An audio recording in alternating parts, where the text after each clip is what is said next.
Hello and welcome back again to the eighth episode of the Pondwater Dave Show. I am your host, Justin Davis, as always. I guess it's the eighth episode. It's more of an extension of the seventh. We had a little bit of a beware of dogs situation last week on our show, and the lightning took over down there in Mississippi with Pondwater. And Miss Amy Vaughn, how are you guys this week? Doing good, doing good. Was a victim of the Arctic blast. Really wasn't lightning, but I used the lightning sound effect, but it was high winds, blew a tree onto the lines. I mean, we were out of power for 14 hours.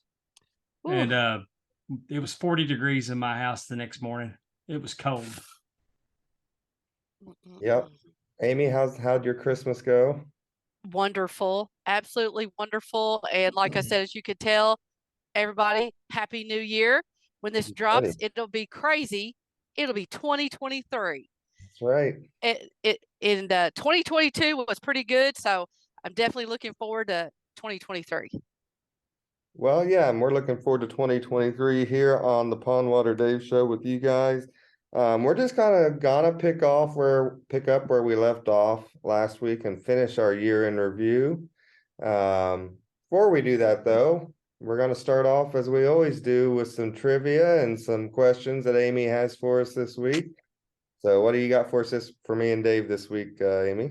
All right. Well, I was thinking about usually at the end of the year and this very beginning, you see a lot of look backs at the previous year and you kind of reminisce. So, what I thought we would do our trivia on is wrestlers that we lost, not necessarily this year, but perhaps too young. Okay. So, wrestlers that That's a have long passed. list.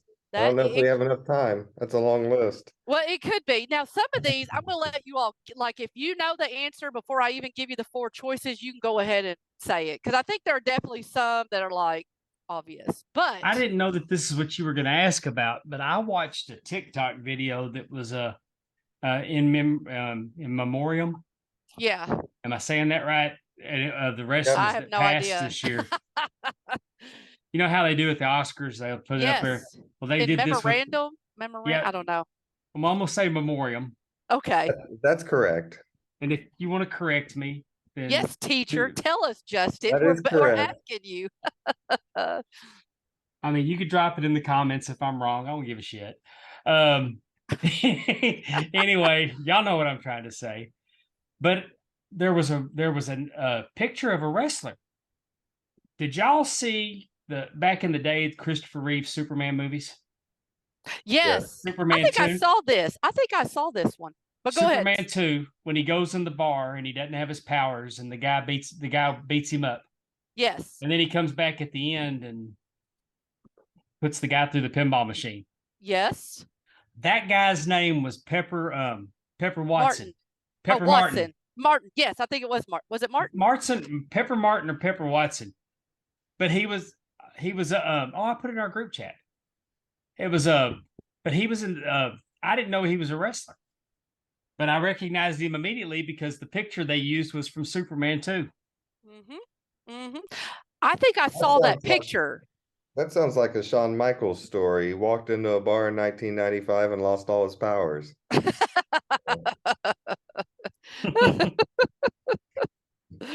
Oh, Lordy. Forever Bret Hart, right? No. Yeah. So what do you got for us, Amy? I'm interested in this topic this week. He wanted to say excited and he caught himself. You don't want to be excited. I don't blame you. I think it is Pepper Watson. That's what I was trying to look up just real quick because I wasn't sure. All right. This man, okay, number one. This man was probably the most famous wrestler in the world. He was born in 1915 and revolutionized pro wrestling in the 40s and 50s with his ring personality, a persona that has been copied more than any other time. Gorgeous George. You are correct. It says, although he had made a fortune from wrestling, he lost it all through bad investments, died virtually penniless from a heart attack on Boxing Day, so not too long ago, at the age of only 48. Yeah. I did What? know that story. And he calls himself a nature boy. All right. So, sorry. Aaron was wanting to know if Brandy was on. I'm like, no, honey, she's not on. Bless. All righty. This wrestler was born in 1945 and began wrestling professionally at the age of 17. By the time he was in his 20s, he had already become a main eventer, particularly successful in Florida. He was recognized as a superb technical wrestler and was briefly considered as a future world champion. He later became an effective heel. He was killed in a plane crash in February 20th, 1975, at the age of 29, in an accident which also included wrestlers Buddy Colt, Dennis McCord, and Gary Hart. I know Who this. was this young superstar? He wrestled in Memphis. Well, Right? that's not his name. I know. Hey, what was his What's- name? I can't think of his name. Man, I know this. I do too. Do you want me to give you the choices? Yes. Yeah. Okay. Well, I was giving you the option first. Okay, I So- like that though, because then I can use my big brain, but my big brain's not firing on this one. This one's hard. Jack Briscoe, Johnny Valentine, Bobby Shane, That's and it. Fred Curry. Bobby Shane. Bobby Shane. You are both correct. It was Bobby Shane. Do you all know who Dennis McCord is? Who is that? Do you know whose real name that is for a I don't. wrestler? Dennis McCord. Dennis McCord. I don't know. He also wrestled in the Memphis area. That is Austin Idol. Hmm. Austin Idol was in the play. Oh, okay. Mhm. Johnny Valentine was in Flair's plane crash. That's Yeah. right. And what's really interesting when I was looking up some information about it is that these plane crashes happened 8 months apart, both in 1975. And it really did cause, I mean, as you can imagine, this plane wreck hit the water. And so, Mm-hmm. and Gary Hart, he put this in his book, but, you know, Bobby Shane couldn't swim, could he?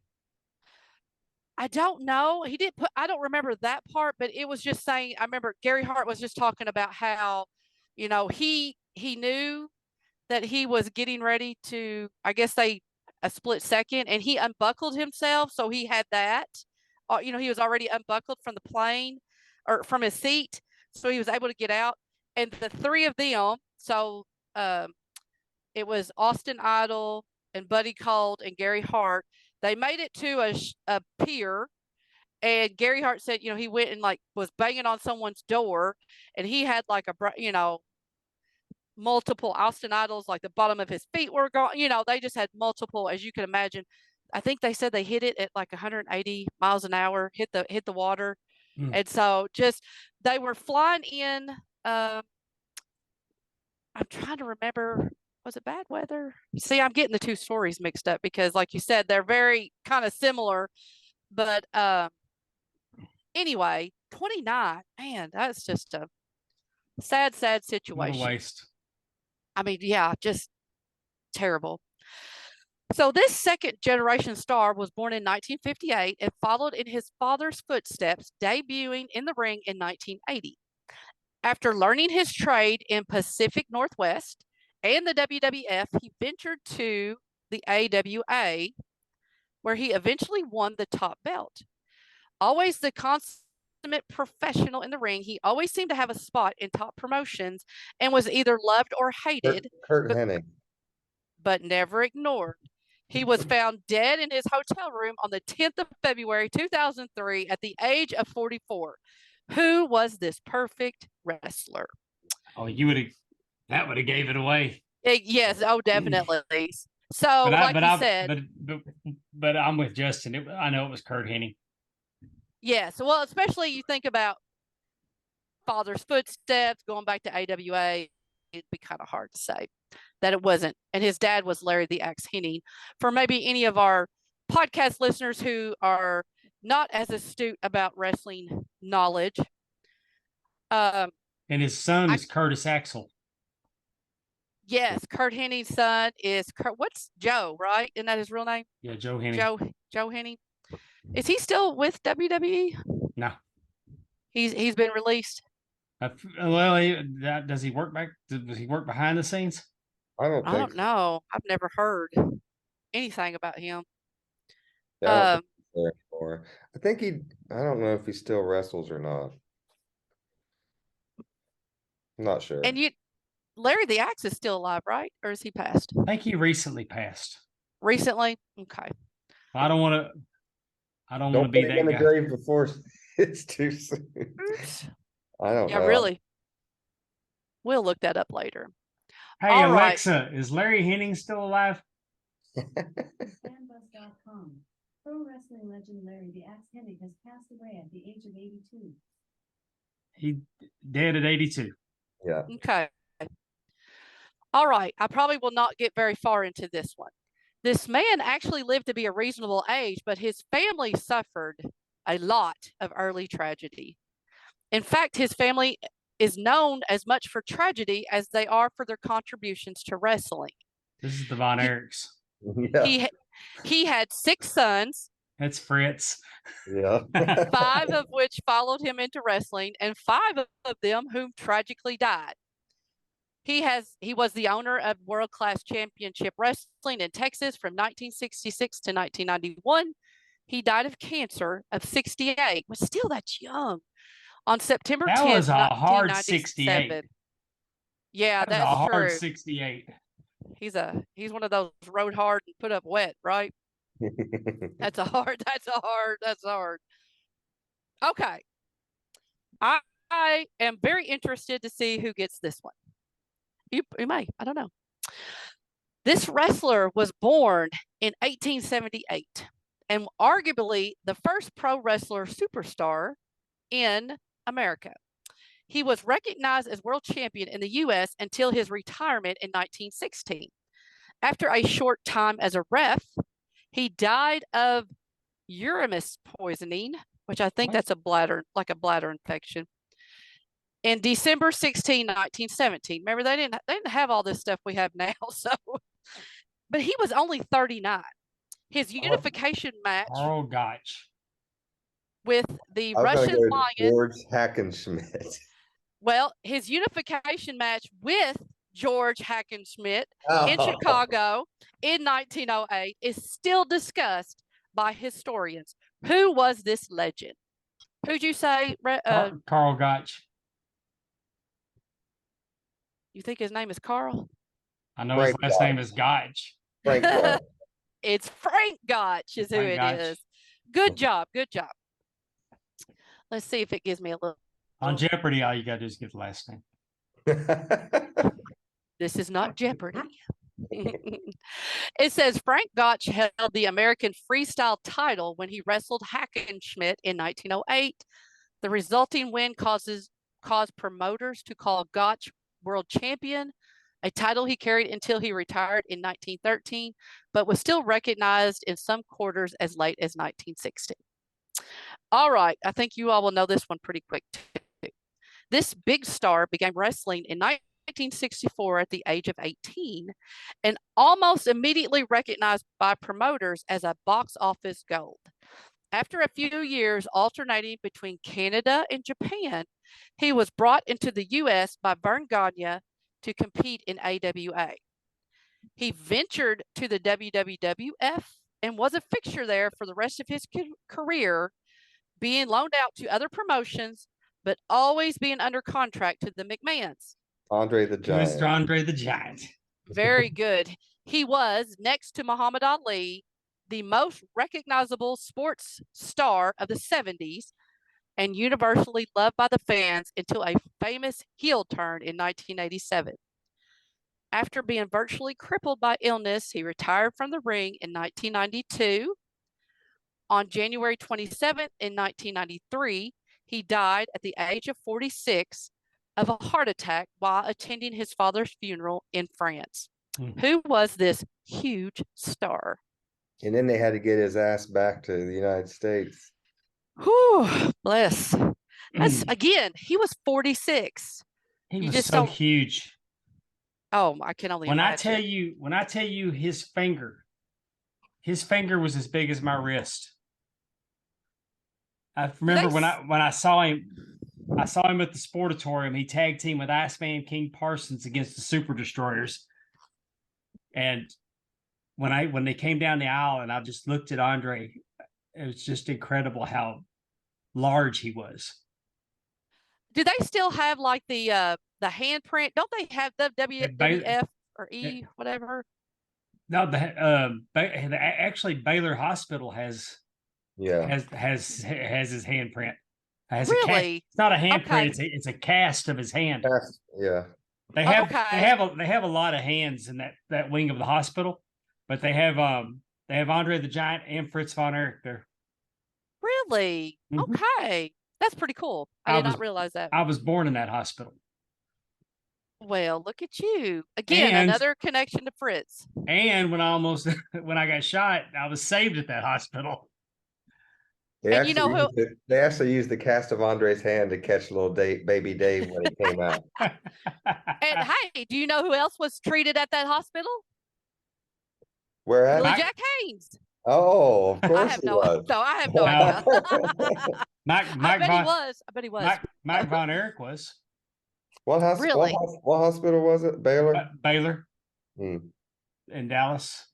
What were you? Was that just? Is that just a? I mean, they had a maternity ward there. Like that was a norm. I mean, were you premature? I guess is what I'm trying to say. Was there something wrong with you at birth? That's why you went there, or just no? We that's used to. they had a maternity ward. They had a maternity ward. Cool. And Baylor babies were spoiled because the women that worked in the nursery would rock us. Oh. They and because for years in our grocery store, the nurses that were there that night used to come in. They used to tell me, "Yeah, when you were born, I rocked you. I rocked you." Because back then, you know, you were in an incubator and you were in nursery. You didn't spend a whole lot of time in the room. Mm-hmm. That's true. But I was born in that hospital. Both my sisters were born in that hospital, and my oldest daughter was born in that hospital. And the same man delivered all of us. Really cool. I'd really like the idea of the hands. I wouldn't mind seeing that. I bet that's pretty cool. Yeah, it's a pretty cool exhibit. Cool. So, all right, this will be interesting. Another second generation born star. This lady was a huge star in the 70s. She was born in 1951 and followed her father and uncle into the wrestling game in the late 60s. Recognized as one of the top lady wrestlers of the early to mid 70s, she won the AWA World title in 1971. After marrying fellow wrestler Buddy Wolf, she disappeared from the wrestling scene. Do you know, Dave? Oh, that's the Great Moolah. No, it's not Great Moolah. No. After, you got to remember, she followed her father and uncle into the wrestling game in the late 60s. At age 40, she died in a motor vehicle accident along with her daughter on August 25th, 1991. Who was this lady? She's too young. No clue. She's too young to be Luna. Nope. Okay. So are y'all ready for the choices? Yeah. I thought that Moolah was married to Buddy Colt. Well, this is Buddy Wolf. Oh. She might have been. I don't know. Penny Banner, Vivian Vachon, Betty Nicoli, or Susan Green? I'm gonna go Vivian LaShawn. Dave, what you thinking? Penny Banter. It is Vivian Vachon. She is the daughter of Mad Dog Vachon, as well as the niece to Paul the Butcher Vachon. She wrestled mainly around AWA and as well as her native Canada. She also starred in a movie titled Wrestling Queen, made around 1973. Hmm. Again, 40. Man, that's so crazy. I think y'all will know this next one too. I'm pretty sure certain parts of it you'll be like, oh, yeah. This wrestler was born in 1948 and began wrestling around Montreal in the late 60s. He was originally a very popular technical high flyer wrestler and was involved in an alliance called the Italian Connection with Dominic DeNucci, Gino Brito, and Tony. It's Parisi. Parisi. Parisi, thank you. Eventually, he became an international star, winning the WWF title as well as the Canadian heavyweight title. After a brief time off, he returned as an overly muscular brawler, barely recognizable to those who knew him from years earlier. After retiring in 1992, his name was linked with a cigarette smuggling syndicate, and he was shot in his home Dino March Bravo. 11, Bravo. 1993, at the I was age really of stumped 44. for a minute through that whole Well, I felt like it was Dino Bravo, and then she said he won the WWF title. I know. And I'm thinking, Yes. Dino Bravo wasn't a world champion. I said tag title. Oh, I didn't hear you say tag. I didn't either. Oh, well, we'll have 'Cause to I was- replay it. 'cause I was I thought I said, I hope I said tag title. That's all right. He was regarded as Swerve, somewhat of a bro. heartthrob. Huh? Swerve, bro. He was regarded as somewhat of a heartthrob to female fans in the 70s. He won the WWF tag title with Dominic DeNucci in 1978 and was a draw card in the AWA, Quebec, and Georgia, as well as the WWF. Yeah, they shot All the right. shit out of him a lot. Yeah. I He think that ain't was talking about the execution cameras style. either. No, If they'd ever All caught right. him, they'd ever caught him. They said, "Why'd you shoot him that many times?" Because we ran out of bullets, and we just shot him some more. It's almost like Yellowstone. I swear. Like, my God. Anyway, you'll probably get this one pretty quickly. But again, so young, I did not realize this. This Polynesian wrestler was a world traveler, establishing a reputation as a popular and entertaining worker during the 50s and 60s. He became a big star in California in the 70s, and after a national tour, became a star in the WWF, wrestling superstar Billy Graham for the world title. He had a change of heart in the late 70s, feuding with then champion Bob Backlund before going back to California. He died of cancer on June 13th, 1982, aged only 47. His legacy has been carried on by his grandson.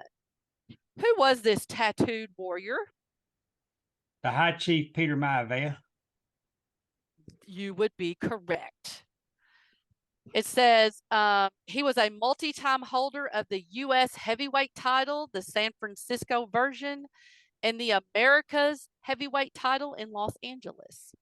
47. What did he Man, die I of? mean, he died of cancer. Hmm. I don't know what kind. It just said he died of cancer in June 13th, 1982 at 47. You know what else he held? What? Rocky's grandma. Oh. I walked into that one. That's on me. Okay. Oh, okay. I know what I'm doing now. Sorry. Just think I wonder if since when he went to Hawaii, he got laid twice.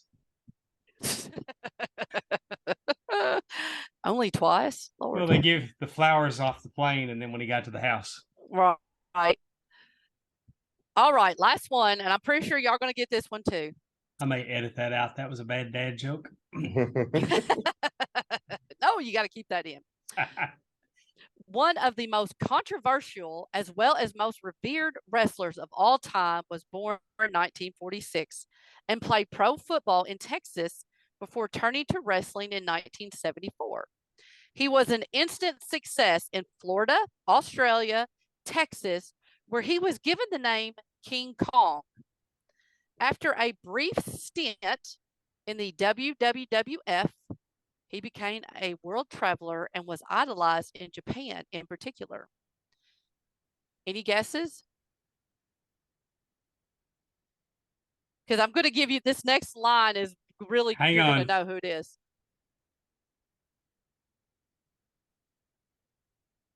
Was it Bruiser Brody? His end came tragically in a dressing room scuffle with another wrestler who Okay. stabbed him, and he died July 17th, 1988, at the age of 42. Who was it? I read the book about Bruiser Brody, and I completely forgot that they did call him King Kong. It's just slipped my mind. Well, that's okay. But I knew that one line. Like I said, I feel like we all have probably watched Dark Side of the Ring, and that's definitely a dark story that I think everybody, at least in the wrestling, who loves wrestling, has probably heard of. So I knew that one line would probably give it to you. So, and it says, If you'd like to know more about Bruiser Brody's death, you can probably seek it out on the internet and find it. Google Dutch Mantel. Dutch Mantel wrote an article about it. right, he was there. He was He there, was there. in the dressing room. It did say that Jose the Invader Gonzalez is the one who stabbed him. And after a long trial, I guess in Puerto Rico, he was acquitted on the grounds of self-defense. Yeah. So. Invader number 1. Which that whole trial was a bunch of bullshit, but I'm just hoping that when he gets to hell that he gets the pineapple.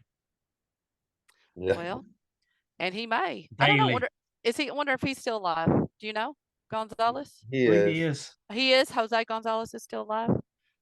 Well, you're right. He has to live with that. Only the good die young.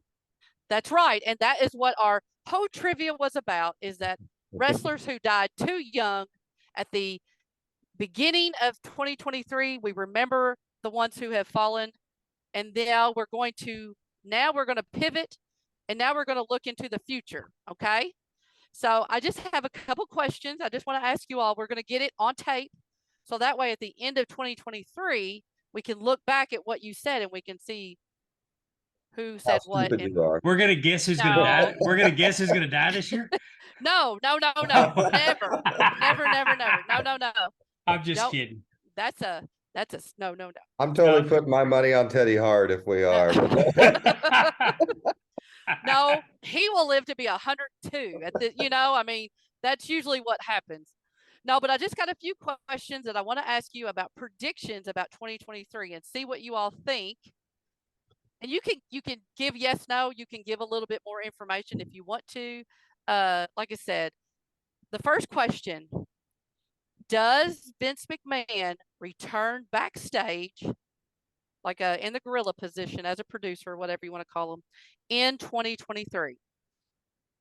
Pondwater, what do you think? Or Justin, what'd you say? My vote's no. Okay.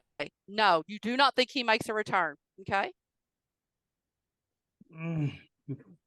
I don't think so either. Okay. So 2 no's. Oh, we'll see how that goes. Okay. I hope we're wrong. I hope we're right. Yeah, I think so too. I think it. No one's looking for that except for maybe Vince. Right. And so, yeah, hopefully, maybe, I don't know who would have said, no, it was a better idea for you to come back, but we shall see. We shall see what 2023 brings us. Okay. How about this? Does CM Punk return to wrestling in 2023? I think he will. Yeah, I'm gonna go yes on that. Okay, so you both think yes. Now, I don't know where. I think it'll be in AEW. You think it'll be AEW? Yeah. Okay, I do too. Dave? I think it'll be Okay. AEW. I like it. I like it. Well, I mean, think about it. If he comes back, why would they not make money off of it? Oh, I definitely think so. Now, I'll lose respect for all of them if he comes back and they avoid it. Like, I'm back, but I'm not working with those guys. Yeah. No, we lean in. That's how it does it. I mean, Oh yeah. I mean, you got to. pro wrestling that's how it is. I mean, I mean, back look at Edge and Matt Hardy. Mm, I was going to bring up, Brett and Sean. Everyone was more interested in that because they knew that those two really did hate each other. So, exactly. yeah. No, I agree. I think there definitely could be some money on the table. I'm with you on that one. I'd love to see CM Punk return. I'd love to see him in AEW and go against whoever competition wise. I think that could be really cool. Okay, number 3. Will FTR win the AEW tag team titles in 2023? Nope, I agree. You don't think so? I do not. I And think why? because I think they're generally going to be on their way out. A lame duck last year, the contract type situation where I just don't think they will. What do you think, Dave? Well, Dax said that they based everything on how they're being used, Mm-hmm. and they'll decide. But they made comments that they'd like to be out on the Indies for a year on working smaller shows, and Well, and on that new podcast that dropped, it's FTR with Dax, right? That's the name of it with Matt Mm. Coon. Yep, He and it did. was fantastic, by the way. If you guys haven't checked that out over on Ad Free Shows, do that because I thought it was one of the best first episodes. listen to us first. Yes, and then Yes, yes.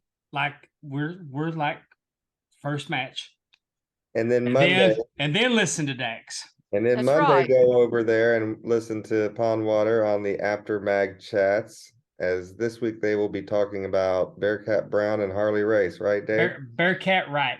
Bearcat Wright, I'm sorry. Bearcat Wright, manager of the Mongolian Stomper in Florida, and an interview with Harley Race from 1975. That's right. I think we're a great appetizer, because we really do. We whet the palate, we get you excited about wrestling and thinking about it.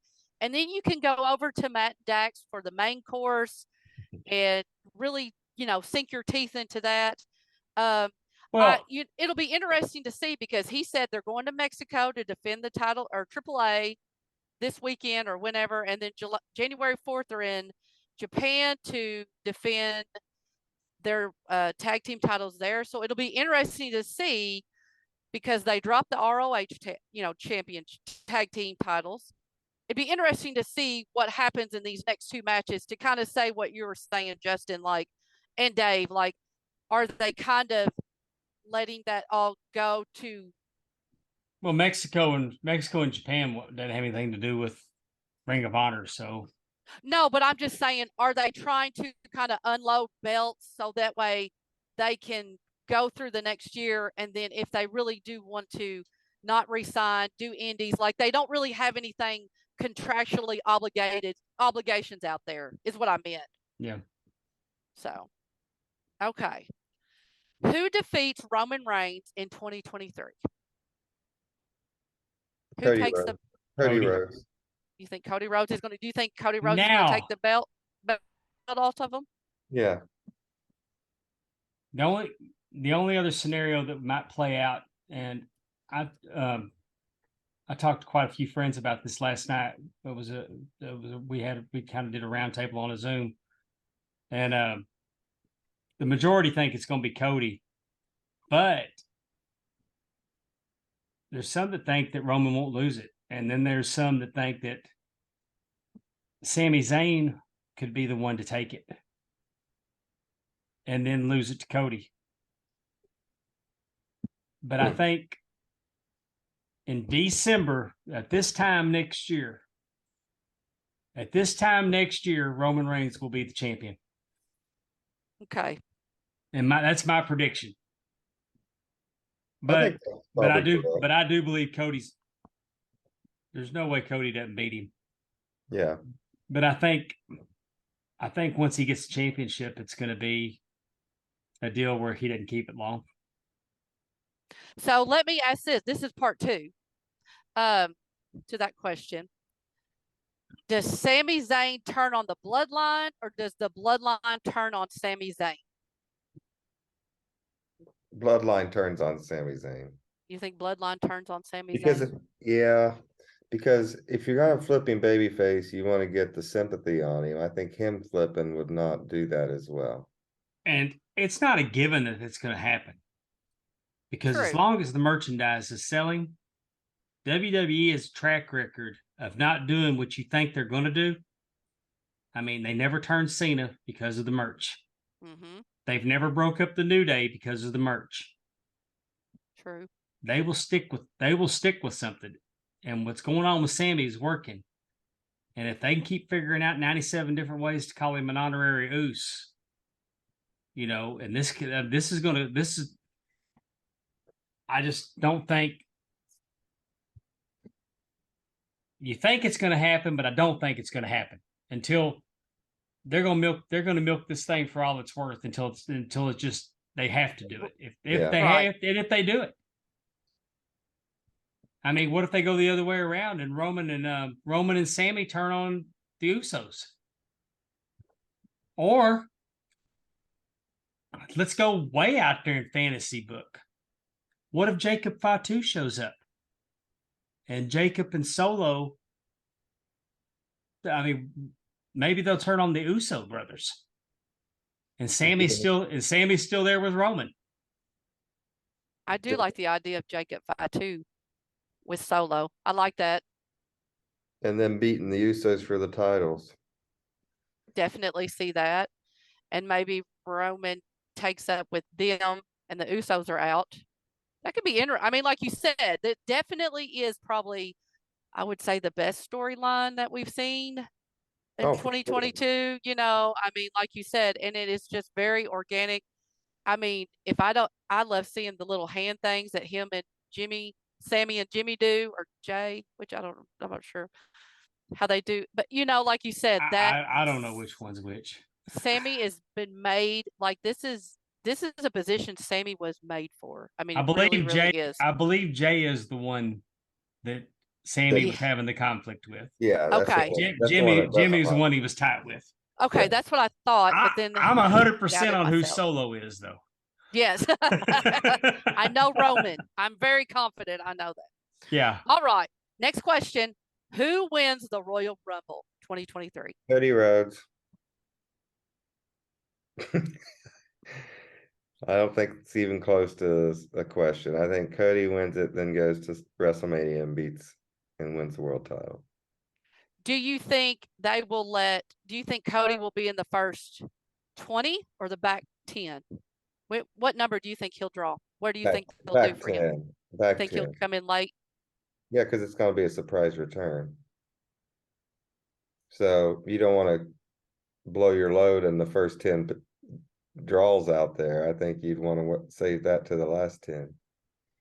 I don't know, man. He's copied Ric Flair. He's cosplayed Ric Flair more than anybody I ever know. He might want to come in. He might want to be the first one in and run the gauntlet. It's already been done, though.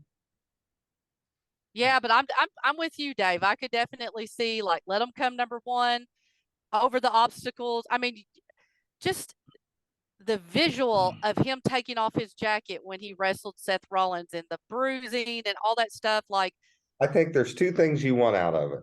You want his return pop, which is going to be huge, especially if it's toward the end of the Rumble. I think it would be better. Mm-hmm. And then the winning pop, which would be huge. Right. I think you want to separate those out. So I don't think you want to bring him in like 28th. Right. Maybe like 20th or 21st or something like that would be a good spot to bring him in. Either way, like you said, I mean, I could definitely see him wanting to be number one coming out. I mean, I think most people, again, I say that most wrestling people who are into the wrestling podcast and reads or what all that stuff, I think they're all pretty confident Cody Rhodes is going to be in the Royal Rumble. Like, unless there's just something absolutely, you know, wrong with his arm or whatever. Like, that is expectation.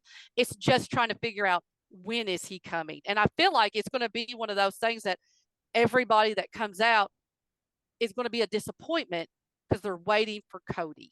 I You know, think Didn't he do a promo last week? it's a video package, same one Yeah. they're showing. Okay. They're telegraphing it. I mean, in my mind, if he's not going to come back for the Royal Rumble, then they should hold him off to return the night after Raw. Sami Zayn should win the Rumble. be interesting to see. I mean, that's the All right. story. That would be the story. But I don't think that's going to happen. I think it's Cody. It's going to be the Cody show. And you know what I think, if they do decide to go with Sami Zayn, it should be he's one of the last three in the ring, and the other two eliminate themselves. So it leaves Sammy almost surprised. This is no offense to Sami Zayn because he's a fantastic worker. I can't imagine him being in the main event of WrestleMania this year. I just can't. Especially if he's not a willing participant, kind of like what you were saying, like unless they turn on him, I don't see him being in the main event as a winner of the Royal Rumble. But if they were to beat him down and he, and they build up this story of the babyface getting his revenge, I mean, they have 2 nights. So, I mean, I'd like to see I don't know. I'd like to see Braun Breaker win it. That would be interesting. That would be nice to see. Hopefully he's at least in it, the Royal Rumble. It'd be good to see him in it. Who do y'all think's going to be the New Japan representative in it? What do you mean new? So who from New Japan do you think is going to be in the Royal Rumble? Okay. Well, you said new. I thought maybe something No, the happened. the New Japan representative. Oh, I'm sorry. I'm sorry. She's from Kentucky, Dave. Leave her alone. Sorry. I have New no Japan. clue. I don't watch New Japan, so I couldn't tell you. Well, if Okada wins the championship back at Wrestle Kingdom, I look for it to be Jay White. But I wouldn't be surprised if Okada makes an appearance, because Triple H loves Okada. Okay. And he should, because Okada's the best wrestler in the world. And aren't they, New Japan is they're doing something with Carl Anderson, right? Like Carl Anderson and Shinsuke. Oh, that's right, and Shinsuke. So, I mean, that would be very interesting. I'd like to see that. Who would you like to see the legend return be? I know, like, Booker T's seemed like he's in shape. He could be a legend return. That's true. Hacksaw just took out Isn't it in San Antonio? Yeah. Oh, that's good. It is in San Antonio. All Yeah. right. Well, we'll just check that off. Booker T is going to be I mean, Hacksaw just took out an invader in his house. He seems like maybe he could probably do some damage in the. I think it would be really Rumble. awesome if they brought Bushwhacker Luke out just to go like this right through the ring and get thrown out again. That'd be hilarious. No, but Justin, that's a good point. It is in San Antonio, and you're definitely, Booker T is a Texan, and is he from San Antonio or Houston? Houston, I think, but he's still he's gotten himself in really good shape. I saw he was wrestling earlier this year, so Oh, definitely. maybe that's why he's giving himself a little test for a little run in here. I don't know. I like it. All right, last question, and it says, who do you think will be the breakout star of 2023? Do you have any predictions on who has really impressed you maybe in 2022, and you feel like they have momentum and is looking at a good breakout in 2023 if used correctly? That's always the asterisk. I have to go with Jack Perry. Okay. I think if Jack Perry keeps getting pushed and used correctly, I think he could go up another step. Definitely. Dave, what you think? Braun Breaker. You think Braun Breaker? I think it's going to be Braun Breaker's year. Is it on the main roster? You think the Royal Rumble? I mean, could that be kind of like his? No, I think he'll be. I would not be surprised by right after WrestleMania that he comes up to the main roster. And, you know what I think would be a good idea? I'm excited to see what they're going to change his name to. What I think would be a good idea with him, Dave, just to push him right out of the box. I mean, he's already the NXT champion, but once they bring him up, aren't they going to be redoing King of the Ring? How about have him win the King of the Ring? You know, Oh, That's that'd be solid. kind of good. go ahead and push him up into that But Tournament's always a contendership. good way to The show off your different style or working with different people and their different styles. I like first time I that. saw him, I thought he was a star. It's like, man, that kid's going to be a star. He's got They star wrote all over him. and they really do need to change his name back to Steiner. Like, Mhm. why would you Well, I do mean, they that? could even call him Braun Ricksteiner. I mean, call Right. him by his real I name. did. I still can't figure out what was the matter with Rex Steiner. I thought that was a badass name. Well, maybe Exactly. that'll be his main roster, but they don't want to give him a name that he can go to AEW and use. Well, and also they're going to be two Brauns. There's Braun Strowman and Braun Breaker. Yeah, they'll Even though change his it's spelled, name. What a so tag team that would be, the Bronx. the Braun boys. Hey, it's Oh, say LeBrons. I like it. I like it. The LeBrons. No brains, I just Braun. I yeah. I personally think Ricky Starks, he's really been showing what Yeah, he is about. I mean, I don't think he's doing anything that is new. It's always been there. He's just now got the opportunity. And he can talk on that mic. He looks like a star. He acts like a star. Uh, see, another and name over there that we haven't mentioned is Daniel Garcia. Daniel Garcia yes, could absolutely take a step up this year, I think. Yeah. I definitely think so. I mean, AEW definitely has some outstanding young wrestlers who really could step up and have been positioned like you said. Danny Garcia has gotten going back and forth with the Ring of Champions, Ring of Honor pure champion. That can hopefully elevate him. He's in there with Jericho in the Jericho Appreciation Society. Uh, Against Blackpool Combat Clubs. So I mean, and even Ricky Starks is in there right now with MJF. Jack Perry is definitely someone that is very impressive, and I hate to say, I was, get him away from the luchasaur, the dinosaur. Like I think he needs to elevate himself a Yeah. little bit, and I think he's poised to do that. I have great um, expectations out of Brock Anderson. I think if he's given the opportunity and keep working, he's going to be someone. He did a little interview, a promo, I guess you could say, on AEW Dark, and I thought it was good.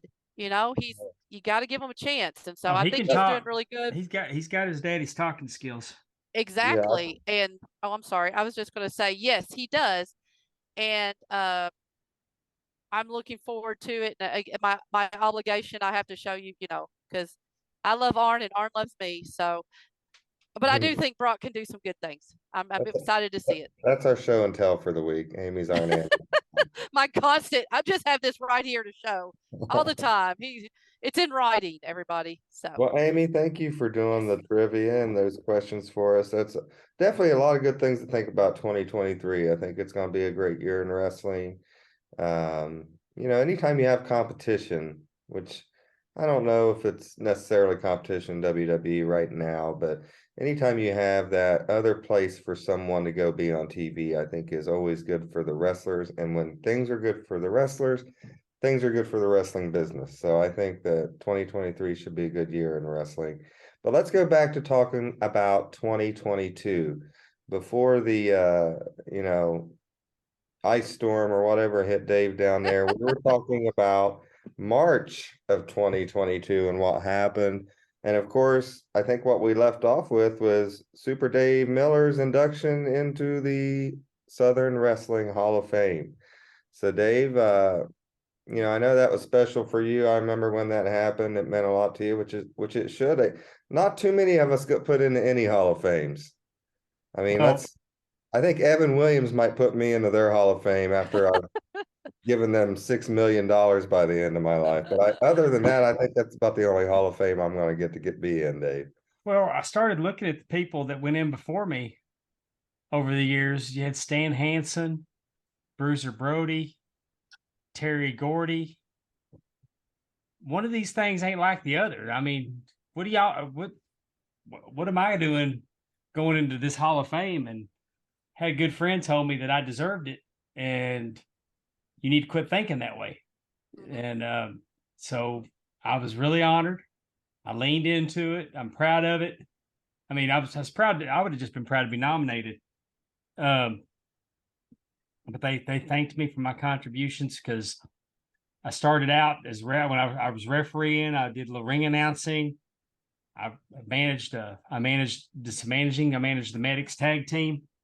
So it was really a huge honor for me to get to do that. And they had the induction ceremony at Fort Worth WrestleMania weekend. I was actually the 2021 class, but COVID messed that up. Because this ceremony they did 2021 and 2022. I went in. My class was Bull Schmidt, the Brown brothers, who were sent down to the ring when I was refereeing a match one night between two very green wrestlers that would not take it home. They just got lost. And the match went on. I was telling them, we got to go, guys. We got to go. And they would not. I mean, I couldn't get them on the mat. I couldn't disqualify them. And they sent the Brown brothers down there to get us. It's the only time I've ever been a part of that. And, it was, you learn. So shout out to Christopher Hayden and Frankie Fisher. Love you guys. Went in with main event Mike Fox. Mike Fox was a big deal in North Texas. Made some appearances on SmackDown. Why he didn't catch on with WWE more, I don't know, because he looked like $1 million damn. The guy could go. Tug Taylor and his son Chaz, Tug and Chaz Taylor. If you watched Global, they were big in Global Wrestling, father-son team. Cool. John Allen. The journalism was Stu Mernick. Went in with Dave had to put his cheaters on there. I know. And it's my writing. I just Showtime Scott Summers. And then there was a promoter, Fred Urban, who's no longer with us. And last but not least, Dan Bynum. And for those of you that don't know who Dan Bynum is, Dan Bynum has worked.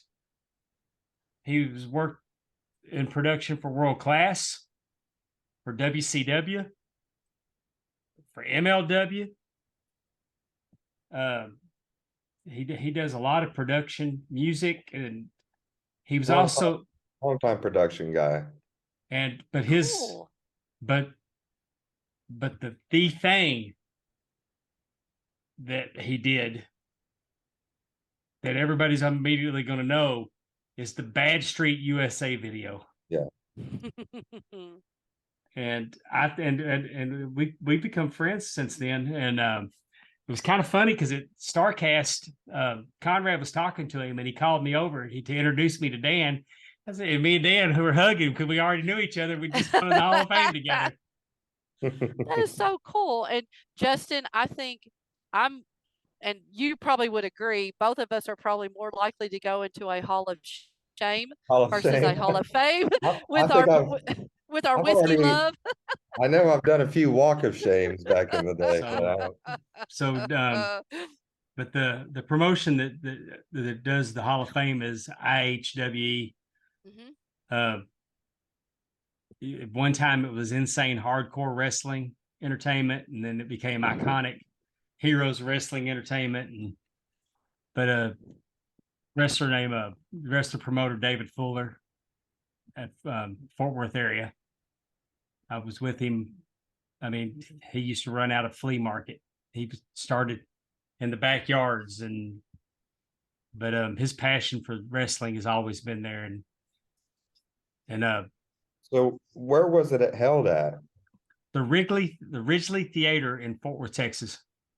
Okay, so did you write yourself up a little speech thing, or? I didn't really write it. I touched on some things, and I may have killed the crowd because I told a funny story about Scott Summers.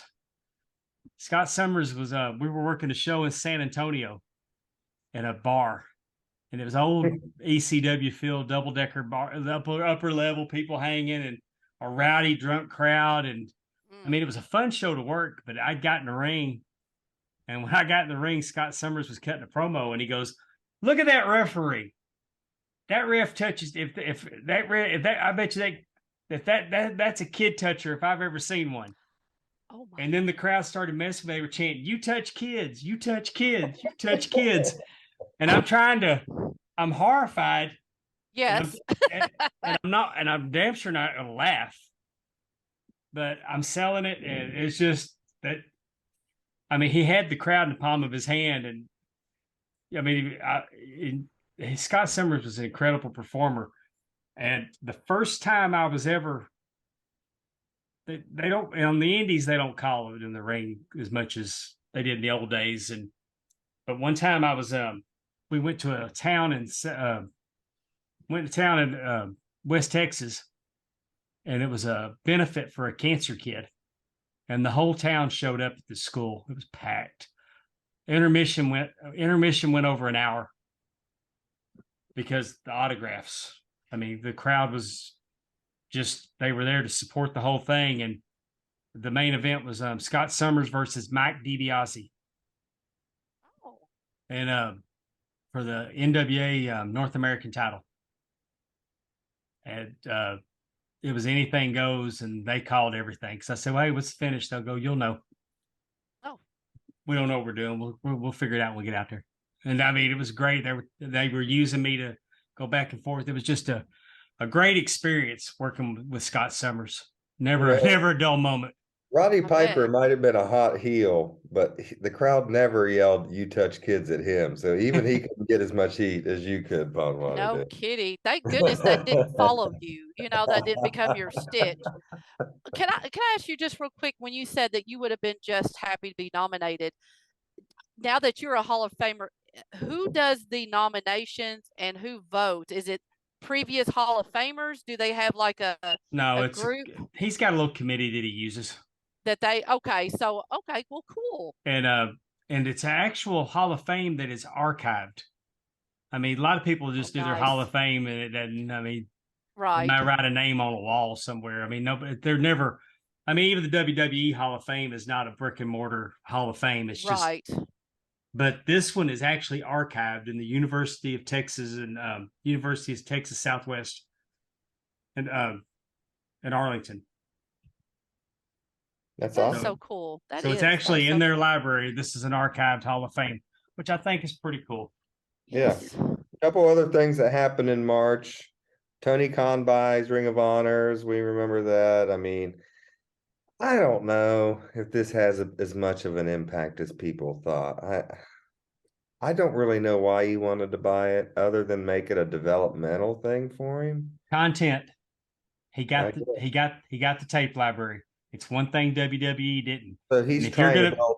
You think he's trying to build a library so he can have something like WWE has? I think so. Well, I mean, Ring of Honor is going to be available on Honor Club now. Yeah. And I mean, there may be some more coming on that, but I would like to see them eventually get to a platform. And I mean, right now their business model is pay-per-view, but excuse me, I would like to see them get to the point where it's streaming like the WWE network, and then you got the old content. Mm-hmm. And in a world that content makes you valuable, I mean, look what WWE did. They sold their network. They sold their network to Peacock. Right. Mm-hmm. So, well, in the United States, so if that's content is revenue. Content is king. Yeah, content is king, baby. So exactly. Also in March, Thunder Rosa wins AEW Women's World Title. I know that was maybe the top event that happened for our buddy Antonio Santos of the year, because he is a big Thunder Rosa mark. But and Dollar Bill Dave, I'm sure that was a big one too. What do you think about that? And Pondwater Dave, I love it. That's true. What do you think about it, Amy? what? I was very happy to see her win the title. Um, I think that, again, she's a very she is that the belt, or what do you have, Pondwater? Oh, is that the women's belt? That's AEW nice. women's belt. Wow, look at that. That That looks is a lot very better nice. than the original AEW's women's belt that was about the size of my regular black belt that I wear to work. That was a nice belt, though. I didn't understand why it had 7 plates, but it was a nice belt. For sure. That one you have now is nice. I do like her. She's a very good wrestler. She has her own promotion. Like, she's very personable. Like I said, I think she was a great idea of a champ. I do want to say just real quickly, I wish that the Ring of Honor had turned out to be a bigger deal. Like, I'm with you, Justin. I think that could be, with the amount of people that is under the AEW umbrella. And there's a lot of people out there that they're young and they need the reps and they need that exposure. And I think that it's possible, like you said, with the streaming, or what are they on? I think the goal was Honor to, Club. Honor Club. yeah. Thank you. I think the goal is to slide Ring of Honor into the NXT role, if that makes sense. Yes. Well, and you look at, so right now they've got Claudio as the champion. They have the Briscoe brothers as the tag champion. Who's the women's champion? Athena. Athena, thank you. And then Samoa Joe's the television champion. And Samoa Joe's the television champion. And I don't know who the 6-man champions are. Oh, well, I was going to say the pure champion is Wheeler, right? Or did he lose it? No, I think it's Daniel Garcia. No, Daniel lost it. Did Wheeler get it back? Yep. I was thinking so. Yeah, Wheeler's the pure champion again, I believe. Those are very, I mean, you could take those people out of AEW and AEW would still be fine. I mean, like, and kind of allowing people to, so I don't know about NXT as in like developmental, but definitely you could have 2 separate shows. Here's my question. Why wouldn't you put the Ring of Honor show on Friday night instead of Dark? Or on Tuesday night, or whatever Dark is on? Instead of having Dark, why don't you have Ring of Honor show then? Or why don't you have Ring of Honor instead of Rampage? Well, guys, let's give them a little. Everything doesn't happen real fast, and I would make the argument that Tony Khan got more value when he bought Ring of Honor than Vince McMahon got when he bought WCW. Yes. See, I don't think so. Vince, I don't think so. All WCW was a tape library. True. They weren't even a good indie promotion when I know, but you know what? Without that WCW tape library, I'm not sure that the network gets as big as it got. No, I'm just saying. Definitely. I'm talking about as far as a wrestling product goes. Vince didn't get a wrestling product with WCW. Well, he just bought it to kill the product. He bought it for the library, which then created the network. Yeah. Plus, people had contracts that they didn't have to wrestle if they didn't want to. But Jeff Jarrett just went to work for him. Live events. Mm-hmm. And the new I'm embarrassed. I can't remember the television guy that went to work for him. That was Kevin Sullivan. Sullivan? Oh. No, the guy that was right below Kevin Dunn. Yes, I know who you're talking about. Recently. And there's going to be a whole new look after the new year. And it's not Kevin Sullivan? No, it's not Kevin Sullivan. I can't not think of his name to save my life. But what I'm saying, go ahead. The pieces are in place. Yes. To do this now. So you've got key people that he needs to bring his product to another level. Mm-hmm. And he's already announced that you can watch Ring of Honor on Honor Club. True. So, and they're going to have to give you more value. So I'm expecting big things. I don't think that this Ring of Honor thing's a fart in church like everybody thinks it is. I just think that it took, and and Turner may have something to say about it. Tony Khan may have been handcuffed as to how much he could do with Ring of Honor. I mean, It'd be back in the really cool day, if Ring of Honor. It'd be really cool if Ring of Honor could be on every Saturday night at 6:05. but That would be cool. but back in the day, Vince wanted to keep WCW going, but his television partners would not let him run another product on a different channel. Right. And then didn't Time Warner just merged, right? Or the company that owns TNT and TBS and all that, didn't they merge With Discovery. Yeah, with Discovery. Discovery? Not too. I mean, They're within always 2022. Yeah, but I Yeah, mean, it's Time Warner is Discovery, Warner Discovery now, and right. So maybe Yeah. that might have been some of it. You know, Yeah, you got to get through all that first. and what they can't screw up, they'll shit on. All right. Well, I do think that we're all looking forward to what Ring of Honor could be in 2023. I think Yeah. we're all interested to see what could happen there. Yeah.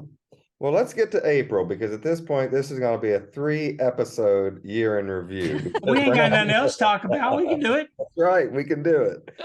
So let's try to get through a few more months here. April. Of course, we had WrestleMania. Stone Cold came back in Texas, which was a big hit. Our friend James Sorensen was watching it from the 1058th row. Actually, I think he was peering down from a little glass thing at the top of the stadium. He hadn't met Sonny Ono yet. No. Yeah.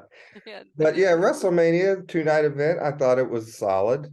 Vince taking another shitty stunner. Which was just seemed like it was the way it was supposed to end. But what do you guys think about WrestleMania this year? I loved it. I mean, I enjoyed it from start to finish. You were there, weren't you, Dave? I was Were there. you there? I thought you were. And I didn't expect Charlotte to beat Ronda. And when Charlotte beat Ronda, I came out of my chair excited that she beat Ronda. When Stone Cold came out and I saw the knee braces and he was taped up, I told my wife, I said, he's wearing his knee braces. He's taped up. And then, I mean, we didn't know we were going to see a match. And, and I got a little overwhelmed watching him wrestle again, because when I realized when it was over, it hit me that I was there to see him wrestle Frogman LeBlanc when he started. And I was there and if he don't wrestle again this year, I saw his last match. Yeah. So something else we didn't mention about WrestleMania, we also saw the debut of one Cody Rhodes in WWE, which was a cool moment as well. It was. So, Amy, you got any thoughts on WrestleMania? No, I agree. I think it was a good show. There was a lot, like you said, Cody debuts, Charlotte beat Ronda, you had Stone Cold come back, you had Roman unifying the titles. I mean, there was a lot that happened. And Pat McAfee. Oh yes, and Logan Paul was so impressive. Yeah, I think yes. I mean, I think now that you are going to make it a 2-weekend event, you have to do stuff like that. I mean, for the people at home, for the people there. I mean, I think you're going to get people there because it's WrestleMania. It's the name. It's too much if you try to do it in one night. If you try to go to the whole thing, because the one I went to in Dallas, when I went to 30 in Dallas. Yeah, it's a long day. I was worn out by the end of the night. I mean, it's hard. Yeah, especially whenever they're trying to get, and granted, they do that. They had different, shows and different tag. You have 2 different tag teams. You have 2 different women's, all that stuff. And they try to get everybody on the card. I think that is something that, at least as time has gone on, is more of a priority, which is understandable. It's a big payday. So, I mean, and I think a lot of people go, you have so many events the week of WrestleMania, like people are there for just the whole wrestling atmosphere. And so 2 days, I mean, as long as it's good, which I mean, like I said, we had several kind of things, first night, second night, it's good to kind of help keep you interested, because then you have Raw literally the following night. And if you have NXT, I mean, you could have been inundated with WWE wrestling. That's the only thing I'll say is a little much when you got the NXT show leading up to WrestleMania, right? Like the Friday or something. And then you have, or maybe it's Thursday, NXT has that pay-per-view before WrestleMania. Don't they I have think it something? did. I think it used to be Thursday because they used to do. Didn't Yeah. they used to do Hall of Fame on Hall of Friday? Fame's You know, Friday. I mean, Yeah, so you got NXT Thursday, Hall of Fame Friday, WrestleMania pre-show, WrestleMania pre-show, WrestleMania, Raw Monday, NXT Tuesday. It seems like a lot, mhm, it's a lot, but that's okay. That's why we're wrestling fans, I guess. that's Let's right. let's move on to May of 2022, where we had Ronda defeats Charlotte for the SmackDown Women's title. So that belt gets flipped back over because we want Charlotte to win it 38 times. So we're working on We're almost there. Almost.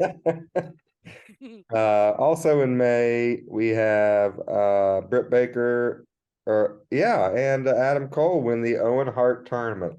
I thought that was really cool, Amy. I'm a bit, I'm named my dog Owen after Owen Hart, so it means a lot to me, and it was really cool. One of my favorite personal parts of the year was seeing the Owen Hart tournament and Martha and the kids, Oj and his sister come back. So yeah, that meant a lot to me to see Martha back and just to let the Owen Hart name be put out there again for the first time since 1999. No, I totally agree. I think, uh, because of obviously the way Owen passed and that history, this is an avenue that lets him be be remembered. And like you said, he died in 1999. Mm-hmm.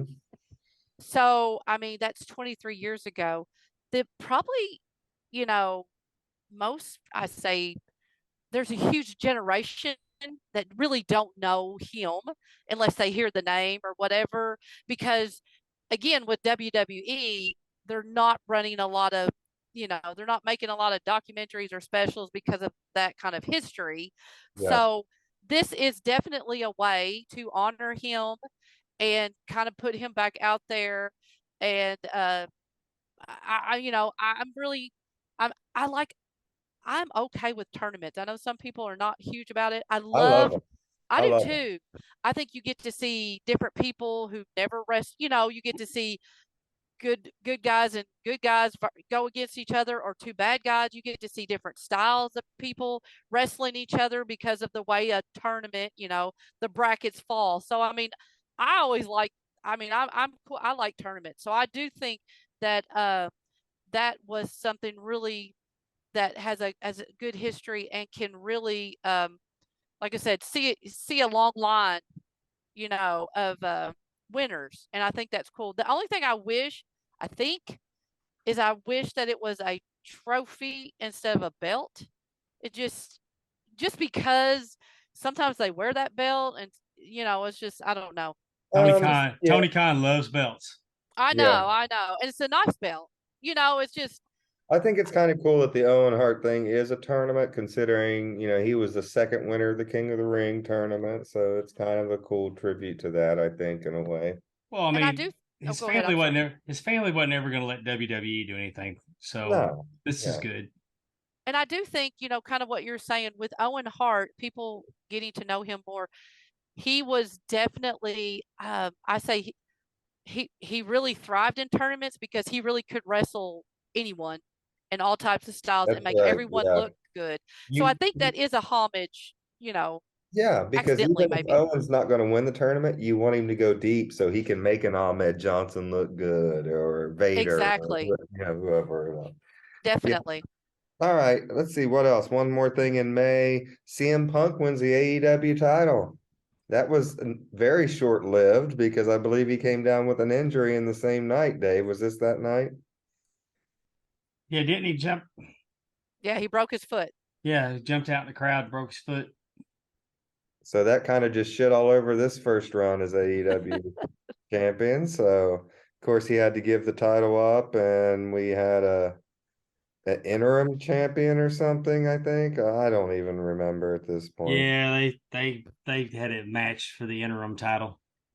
Yeah. Not a fan of interim titles. No, inner titles belong in the trash, like what Medusa did with that one. All right, let's go on to June. Cody defeats Seth with a torn pec. Match of the year candidate right there. Fantastic I match. agree. I agree. Well, Even if well- just the storytelling, I mean, just like I said, the emotions that match invoked. Again, I go back to him Oh. taking off his jacket. You know, And it I was just like, What pay-per-view was that at? Was it a pay-per-view that he beat him? Hell in a Yeah. Cell? Yeah, I think. Yeah, it was something like that. It was a Okay. Hell in a Cell match. Yeah. yeah, or a cage match of some sort. I don't remember. Yeah. Of course, his whole arm and shoulder and everything was black and purple, It was and uncomfortable to watch. he wrestled Yes. through it, which is amazing. You know that sometimes you'll watch somebody on a tightrope or on a platform and you're worried about them falling. That was the uncomfortableness watching that match with as bad as his arm looked. Hmm. So Totally agree. and Also in June, Mox becomes the interim champion, as we were just talking about, the old interim champion at Forbidden Door. So John Moxley, I think that was his second run with it, right? Yeah. Second, yes, yeah, second reign. All right. Cincinnati's own John Moxley, by the way. Shout out to John Moxley. July, we have something called Ric Flair's last match. I forget what happened there. Dave, you Me remember? too. yeah. There it is. Oh, love it. JCP Wrestling. But we're not going to spend a lot of time talking about it tonight because it's going to get its We got own a whole show episode. coming up. You know what, though? That is pretty cool that you got a referee shirt that says Jim Crockett Promotions on it. Could you ever imagine when you was growing up in the 80s that, I mean, the 1880s, that you would, one day be wrestling for Jim Crockett? That's pretty awesome. Or not wrestling, but refereeing a show for Jim Crockett Dude, Promotions. I'm the answer to a trivia question now. Yeah, that's Exactly. right. Did you think in Nobody will know. January? I mean, we talked Exactly, about it this with is- my brother. Yeah, that really. Ric Flair got me there. Yeah. I went for Ric Flair, and I counted Ric Flair's 3 count. Man, 2022, I'm not gonna be able. You would think going in a Hall of Fame would be the big moment for 2022. No, Nope. no. Pretty good year for Pondwater Day. I mean, everything else is second best. I mean, I'll say that weekend meant a lot for me as well. I went to SummerSlam with Amy, as we talked about earlier, which was a fantastic pay-per-view. It was also my first ever WWE pay-per-view I've been to in my lifetime. So that was pretty cool to get to knock that off the bucket list and it be such a great show. Also, the day before, I got to meet Bret Hart for the first time in my life, which was really cool for me personally. And then soon as I get home, I flip it on the old Ric Flair's last match and I see my buddy Dave running out and it almost brought a tear to my eye. So it was a very special weekend for me as well. So yes, that whole thing, I think for all three of us was a good weekend in Nashville. and I mean, I Definitely. also refereed the Briscoes and the Von Erichs that night, Yep. which was pretty freaking cool too, because the Briscoes top 3 tag teams in the world. Yep. Mhm. And I got to see you referee live for the first time too. I think the day before or sometime, whenever. No, that was at StarCast, wasn't it? Where you refereed that show in the hotel there, I think he did the wrestling showcase. Wrestling Showcase. That's didn't what I'm you? Yeah, I did talking the wrestling showcase at Top Guy Weekend, but Top Guy about. Weekend. but at Ric Flair's Okay. but at Ric Flair's last match, I did GCW and Black Label. Okay. All right. So also, let's see what Look else at we him got? just. I did Black. He's just Yeah. throwing out names. Just I Yeah. was doing all. He's This big is who I time now. did. Exactly. I've been doing this for 17 years. You know how many times I've been on pay-per-view? My new nickname for him, Amy, is Big Time Little Dave. Big time, little Dave. I gotcha. 4 times. 4 times I've been on pay-per-view, and they were all this year. There you go. Well, you know how many me and Justin have been on? Big fat 0. That's right. even I was just quadruple trying the to time. block the glare of the light so I could see SummerSlam. That was Royal Rumble. That was Royal Rumble, not the we. It was the Nissan Stadium was outside. That was a nice venue Yeah. that we were at. Oh yeah. Liv crashes Money in the Bank to defeat Ronda Rousey. I think that was a bit of a surprise for some people, right? I mean, me as a casual fan, didn't know a lot about Liv, and then to see her kind of come in and beat Ronda Rousey was kind of a surprise for me. Well, I it's like kind though. Oh, go ahead, Dave. it's really only a surprise when somebody fails to cash in Money in the Bank Yeah. at this point. Right. I do think they had a good little story kind of built up with her. I mean, she did.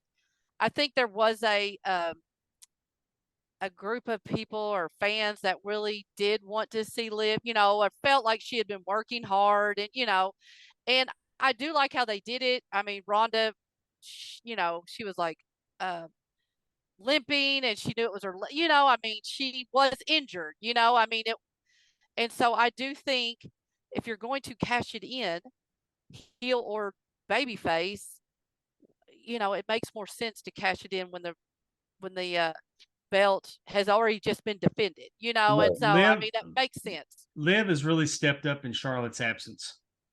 Yes. And I think that, I yeah, think so. I I think like how that's they did it. a good way to put that. She has. I mean, I you had always think a good cash in is, if you wait too long, you forget in a sense, who even yeah. has it.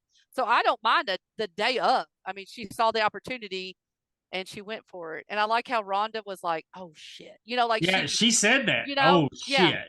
I mean, she yeah. said it.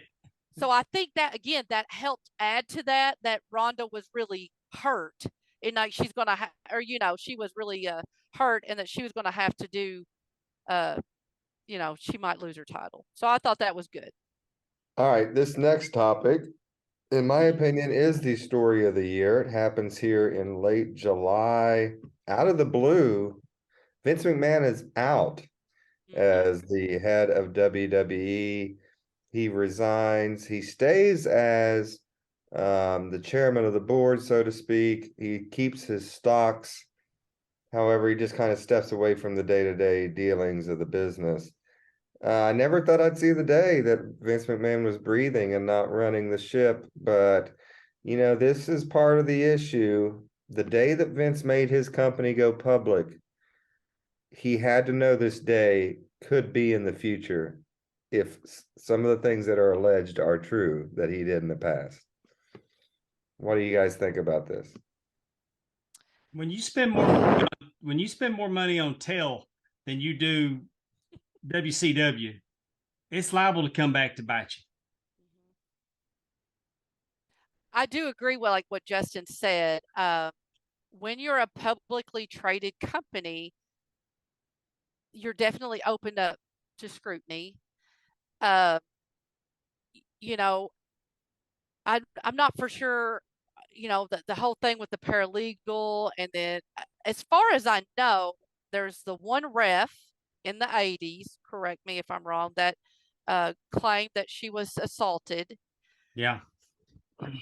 I believe that his other indiscretions have been consensual. I don't think I mean, do you know of any other like women who've come out that's so, you know, so he liked somebody and gave him a nice job. And I mean, it's very sexist. I mean, it's very, it's not a good thing to have, but, but again, being publicly traded, Well, the it's the purpose of image. the purpose of having them sign NDAs is so it's not disclosed. So Exactly. but Exactly. but nobody accounted for the fact that the people on the shareholders would start questioning the number of NDAs because somebody's got to pay that lawyer to do all that. Sure. Sure. And And they're then after questioning the millions of dollars that's going out the door, and they're saying, "Hey, where's those millions going?" And right. this Right. isn't Vince's, his company anymore, where he could just write people checks and no one knows about it anymore.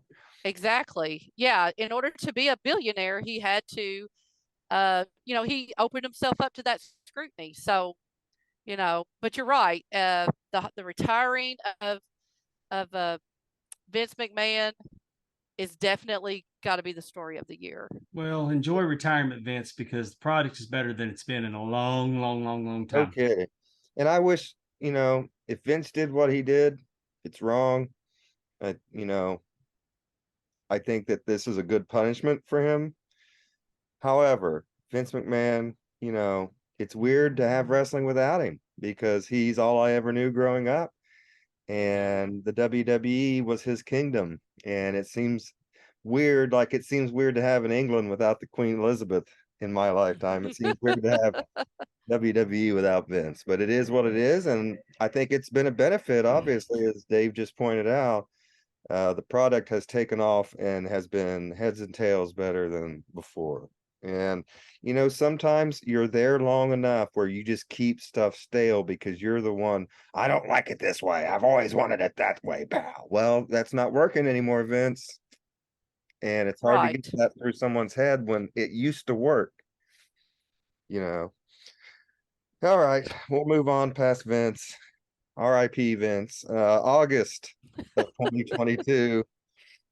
Rosa, what's this say? Rosa is the interim champion.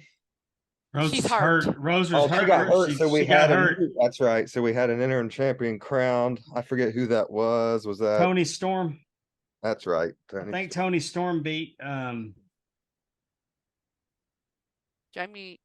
Britt Baker, maybe. Baker. Did they do a tournament? I think it was Britt Baker. It was just a match. This is just a bad time for AEW. You've got an interim men's champion and now an interim women's champion. Unbelievable. What bad timing. Yeah, just the interim got out of control. I mean, they don't even recognize her as interim champion anymore. They changed it to just a legitimate title ring. We also had an interim. Didn't we also have an interim TNT champion? Yeah, we did. Yeah, it was was that back in January? Sammy Guevara. Sammy and Cody did. That's again, Cody wanted to have a ladder match with two titles hanging in the air. I mean, cosplaying his fandom. That's good. It was a great match. All right. On the last episode, on the video version, I think I even included a GIF of the spot where he came off the ladder. Oh. Also, so we're moving on. Oh, the end of August, the Road Dogg, Jesse James, is back with WWE as him and Jeff Jarrett. Basically, he takes Jeff's job and Jeff goes over to AEW and kind of does the same thing over there. So I think that was a circumstance where Jeff was more of a Vince guy and not a Triple H guy. And I think Triple H wanted his own guy in there. Oh, you didn't know?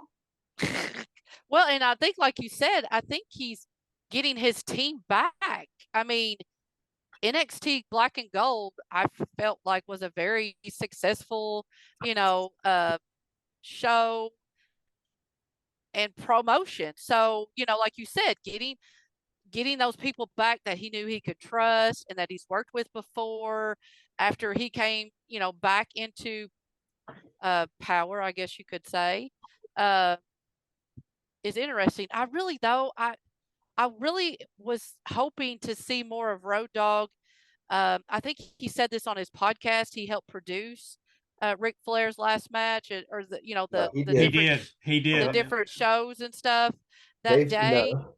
And I really I had him in my ear on my earpiece. Oh, it was a wonderful experience. I bet. I would have loved to seen him be able to do more things independently like that. But again, I can't blame him at all.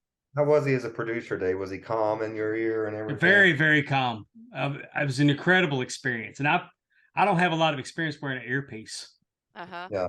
Like when I say I don't have a lot of experience, like I think it was the second time. Yeah. And it was between him and Scott Armstrong. It was an incredible Dr. Tom.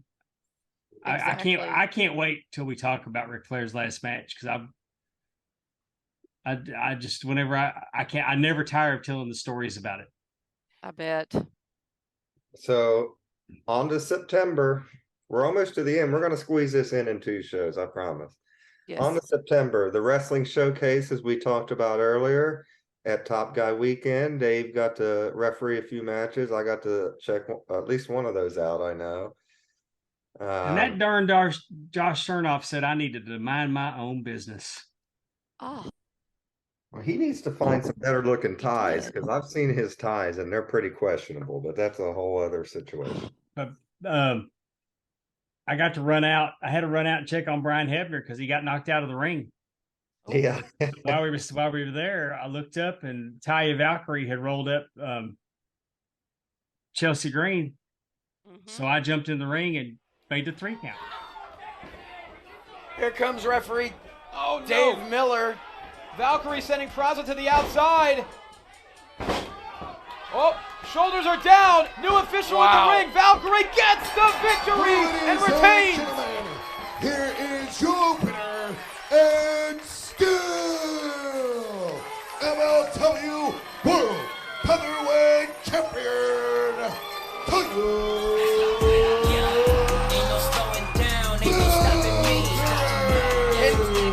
Can Dave Miller just mind his own business? The man just insists on running on in and sliding into matches that he is not assigned to officiate. What Dave Miller did was... You know, the best part of that weekend was Dave. I didn't have to carry him to his bedroom that weekend, which was an improvement from the year before. So I was happy about that. Dave was on his best behavior at Top that Guy. was the Hall of Shame that he was in. He did not make it this year. That was the walk of shame that Dave has walked. I did not have a. Well, I guess I did have a walk of shame. You had a carry of shame, or I I don't think know you what you had want to call it. 2. You had 2. You had one on the way out that night, and you had one on the way in the next morning. Oh, and then we had Also Cardona wins there in the wrestling showcase. Always like to see Matt Cardona, man. He keeps himself in some kind of shape. He's had a really good year. Yeah, he has. You know, he is definitely someone who took leaving the WWE or being let go, whatever you want to say, and almost like Cody Rhodes, like, okay, I'll show you. And so and he has. Really, yes, he really, really has. Yeah, good year for Matt Cardona. Definitely. Also, Taya retains there. Taya Valkyrie. Taya, sorry. We had All Out that weekend as well. I didn't get to go. Amy and Dave, did you guys go to All Out that weekend? I did not. I flew back home that day.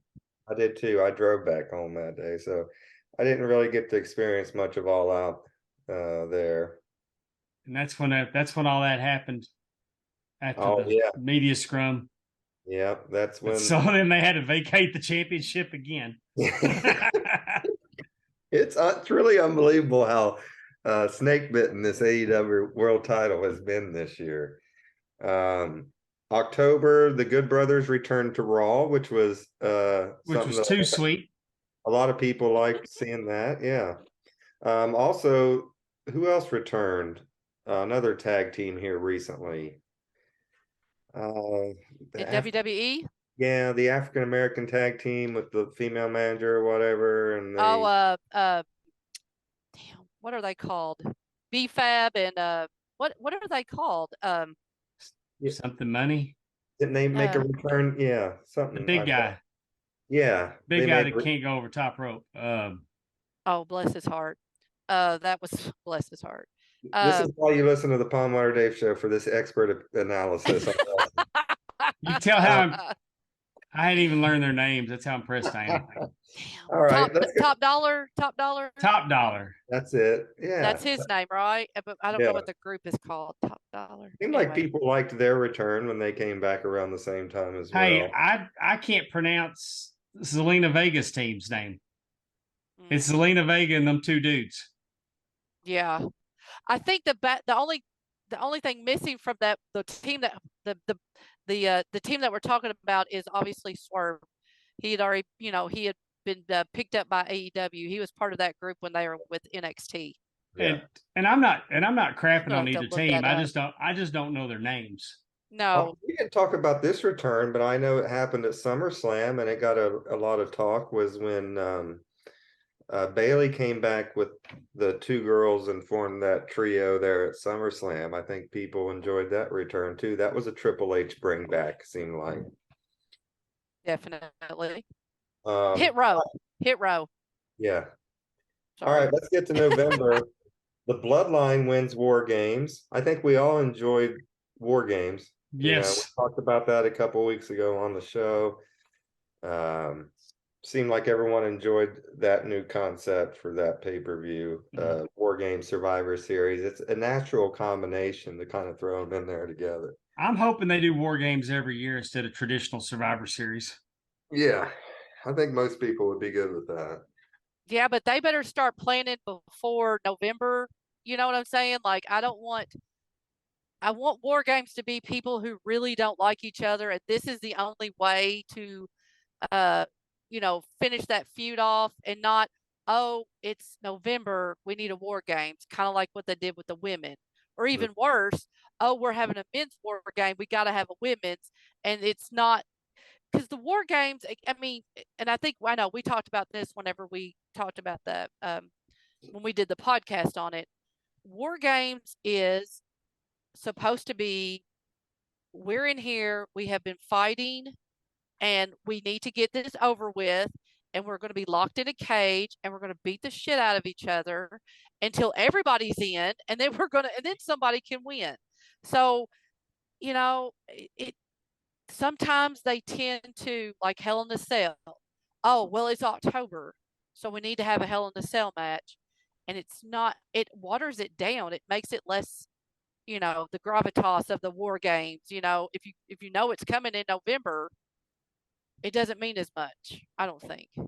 Yeah. So they just got to watch that. All right. I think we were just talking about how snake bitten the AEW world title has been. Well, it might have found its savior in the devil himself, MJF.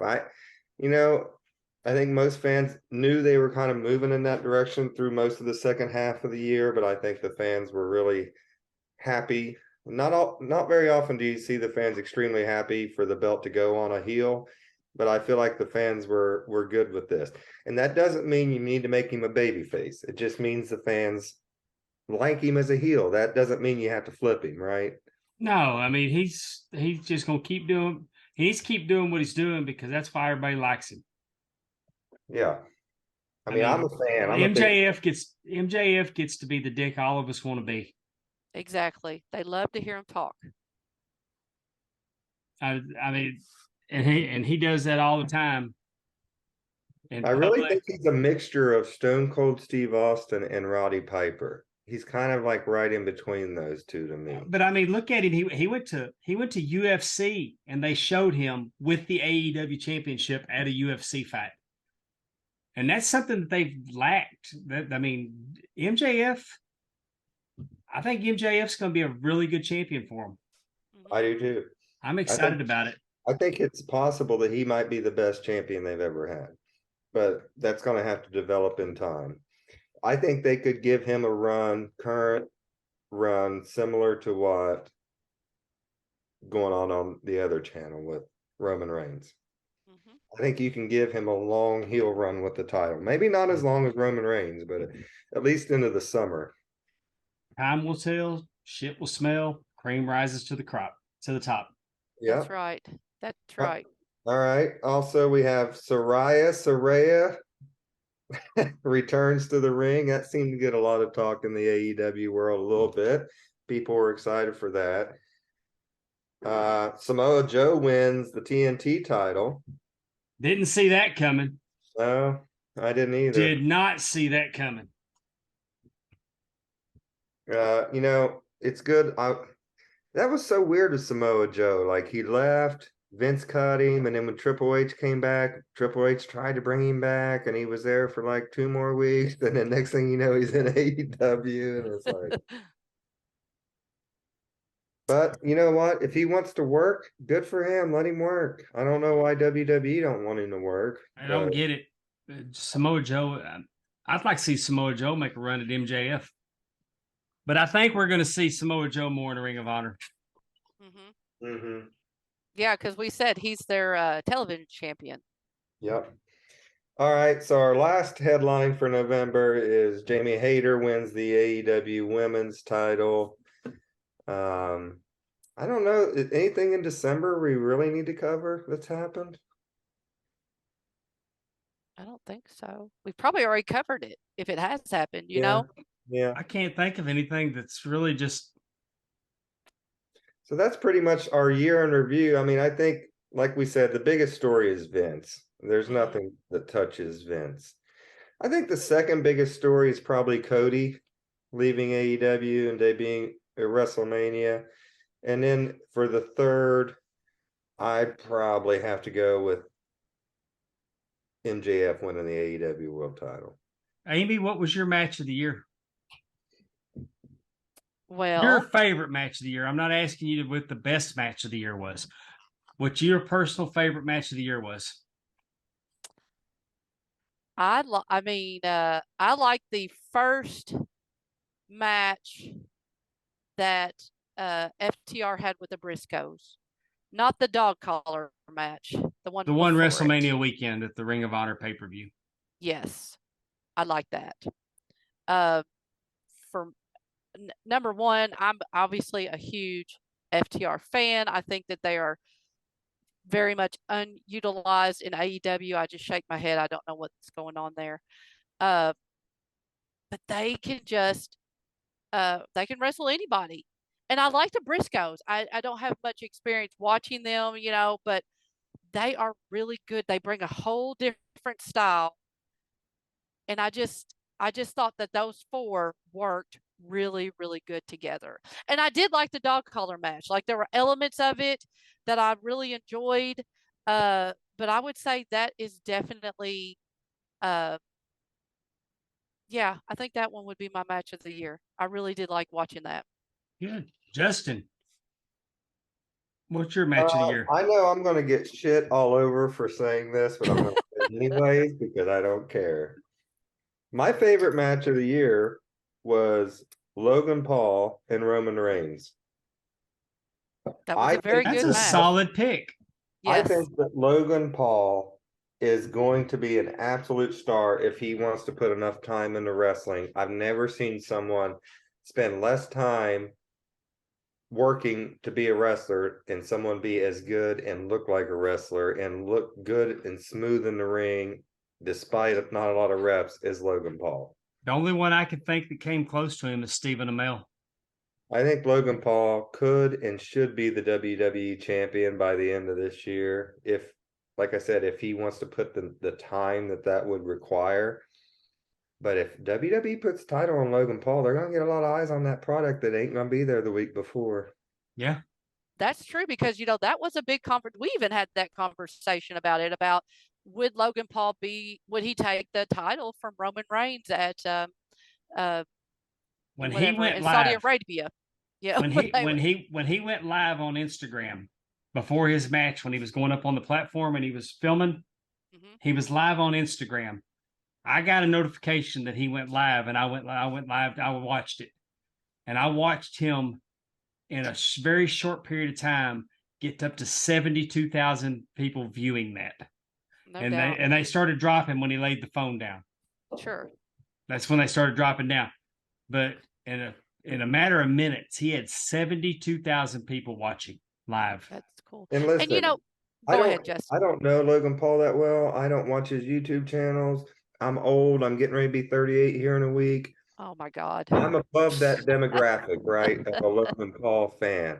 However, I'm also young enough to know that there's people out there that have a big influence that I may not be into.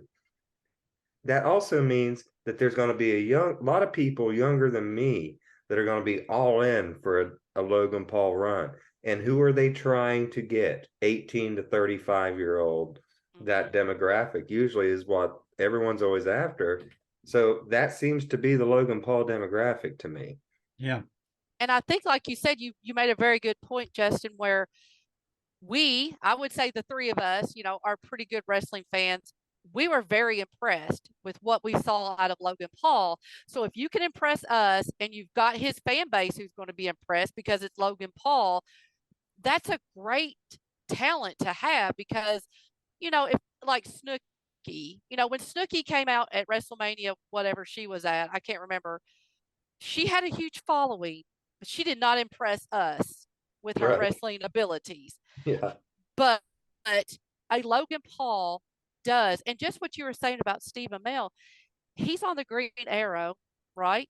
Or he's Green Arrow. Green Arrow, where he's doing a lot of physicality. I mean, and again, I'm not taking anything away from him. Logan Paul is an Instagram star, so he is showing like a natural ability, like you said, that is just unfathomable of how well he has taken to that. And I'm with you all. If he wants to, you know, and if he, I don't know what all else he might have going on out there. Bad Bunny took it serious too. Oh, yes. Bad Bunny did not embarrass himself. No, but I mean, he was the only thing I remarkable. would say about this is Logan Paul looks like a wrestler. Yes. Definitely. Ripped. He's ripped head to toe. He looks like a wrestler, and I've never seen anyone.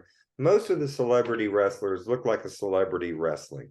He looks Yes. like a wrestler that is a celebrity. Yes. And he's tall. He's a tall, Yeah, I mean, he's you know, tall. I mean, he did one of the best frog splashes I've seen since Eddie Guerrero at SummerSlam. Oh, at WrestleMania, he did the Three Amigos. mhm. He did Three Amigos and the crowd hated him for doing that. And that's when I took notice of him. I'm like, man, he does the Three Amigos better than Dominic. And Dominic's Eddie's son. Mhm. I thought he had the best. Me and Amy and I were at SummerSlam. I thought he had the best match at SummerSlam. Definitely. And he has a brother who's equally as talented.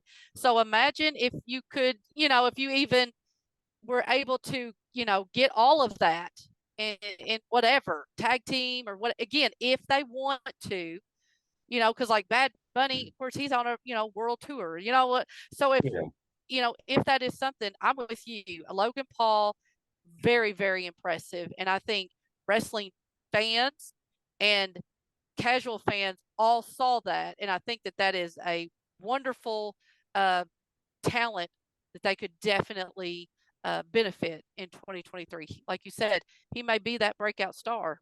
Here's the only thing I'll say for him. I hope I think it's fantastic what he's been doing. He's definitely trying to impress people and show his skills.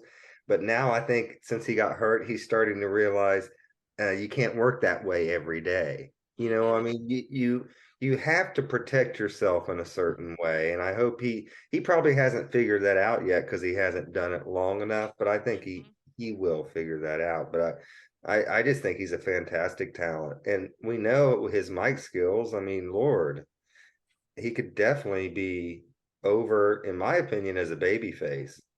Big time. Dave, what was your favorite match? Enough Logan Paul ass kissing. What was your favorite match of the year, Dave? Charlotte Flair defeating Ronda Rousey at WrestleMania. And I'm going to tell you why, because it may not have been the best show. I mean, I popped for Austin, but I thought that Ronda was going to beat Charlotte at WrestleMania. So when Charlotte won, I was genuinely surprised, because I love her, genuinely excited. I mean, I came up out of my chair. It gave me that wrestling fan feeling as a fan that I don't get anymore. It's hard for me to get that invested into what's going on. Genuine excitement that my guy won. With Austin, this is cool. I'm seeing Stone Cold again. This is so cool because it's Stone Cold. It was a nostalgia pop. But I didn't think Charlotte, and that's how it was in New Orleans when Asuka tapped out. Because you just knew that Asuka was going to come in and keep that undefeated going. Did not see her losing to Charlotte. And I came out of my chair there too. Like I did when Kerry Von Erich beat Flair in '84. Those feelings for me, especially at my age now, are few and far between. And and I've got to be part, you know, in closing this episode.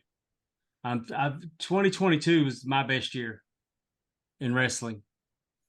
I mean, Ric Flair's last match, the Hall of Fame. I got to be part of it. I refereed a match between Larry D and Angel Camacho.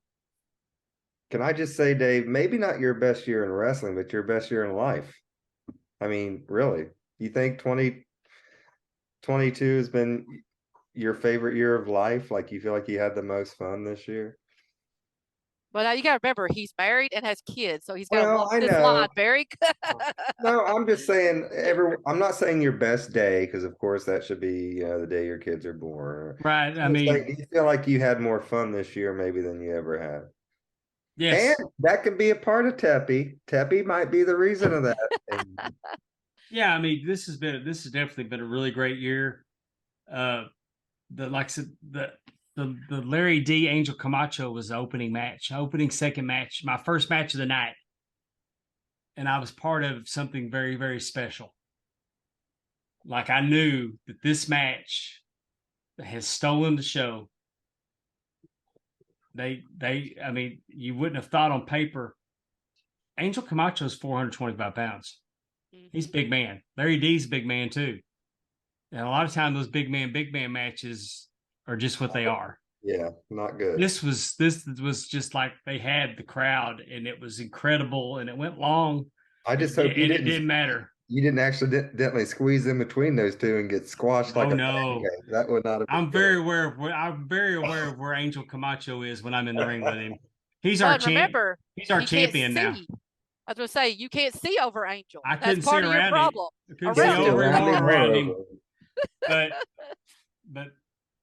I'm hoping for more moments like that in 2023, because when you get I've never done drugs, but I can imagine that if you're chasing that high, I'm chasing that high. I mean, because just being part of something that special, and then going on, which you're already going to be part of something special, being told that you're going to be the referee that's going to count the 3 count for Ric Flair, and it just keeps on. It's awesome. And then you get your own podcast. It just, I'm so blessed. And when Dave says that, he's getting higher, he means he wishes he wasn't 5'4", but that's a whole nother issue. Let's wrap it up. That was our wrap up of the year of 2022. I had a lot of fun going back and talking about everything that's happened this year. I'm glad that Dave didn't get a storm and we didn't have to go to a third show for the 2022 review. But no point of having my hat on, because we'd be halfway in Happy January. New Year, everybody. Everybody listening, I hope you have a happy New Year. I hope you look forward to the future, because that's what the New Year is all about. Dave and Amy, what do you guys want to say before we get out of here? Just enjoy that. I hope y'all enjoyed that 30-minute episode last week, because we got you this week.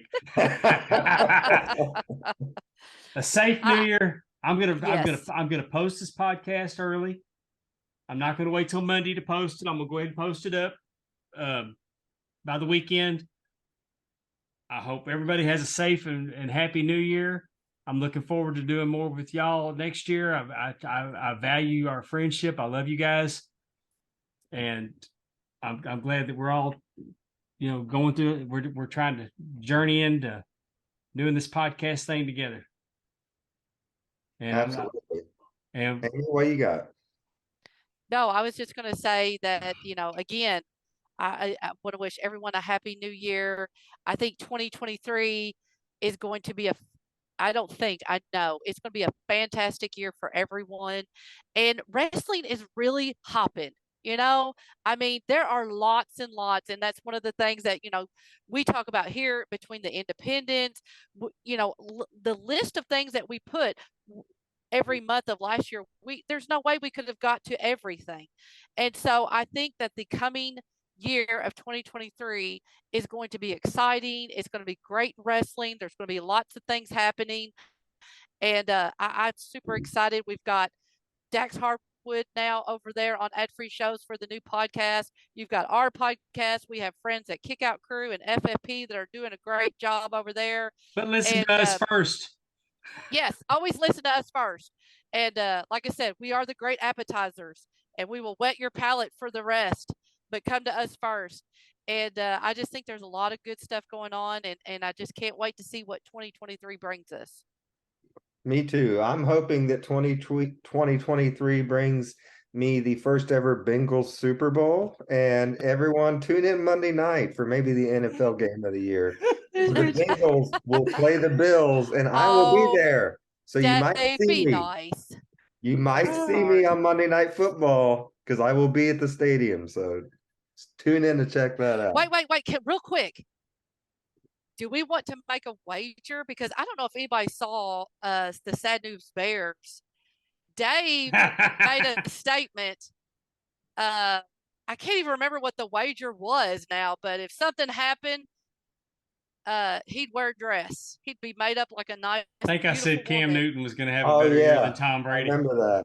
Yes, and he did. You were very nice. You think Stephanie me made and you look RJ very. you think me and RJ, who's a big Bills fan and I'm a big Bengals fan, you think we can get the loser wears a dress gimmick going for this match? I think we should definitely think about that. We'll invite RJ. We'll invite RJ to come on with us for a few minutes next week, and we'll pitch him on that. Well, no, we got to bet it before Monday because the game's Monday night. Oh, I thought that y'all were gonna. You don't want to do a Super Bowl win, or you want to do Monday? I'm just talking about Monday night. Loser wears a dress match. Bills and Bengals Monday night. Me and You want me to send him a link real quick? See if he'll pop on. Yeah.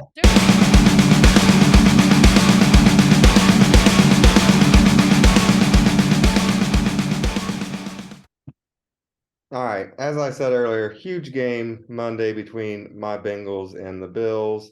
And we are going to bring in friend of the show from Reffing It Up with Brian Hebner, Mr. Bills himself. Mr. Bullshit is more I like it, but Mr. Bills, RJ Krasinski, who you and I just got put out in the Mike Chioda Pick'em contest, by the way. We were 2 out of the final 3, and we both picked the damn Lions. Well, I don't know if Mr. Parsons wants this known, but he was very forthcoming with me in the DMs. I said, hey, I sent him a DM. I said, hey, congratulations. I hope you have fun.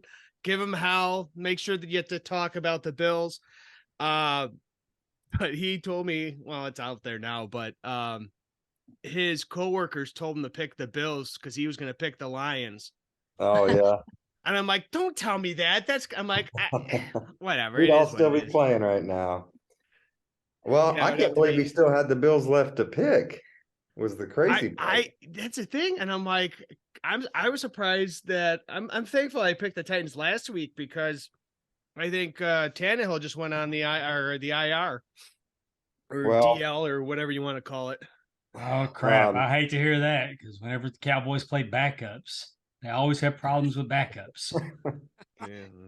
Well, we brought RJ on here because, as I said, the Bengals are playing the Bills. Huge game in the NFL, maybe the game of the year. Number 1 seed on the line. Lots of playoff implications. 2 of the 3 probably finalists right now for the MVP and Joe Burrow and Josh Allen.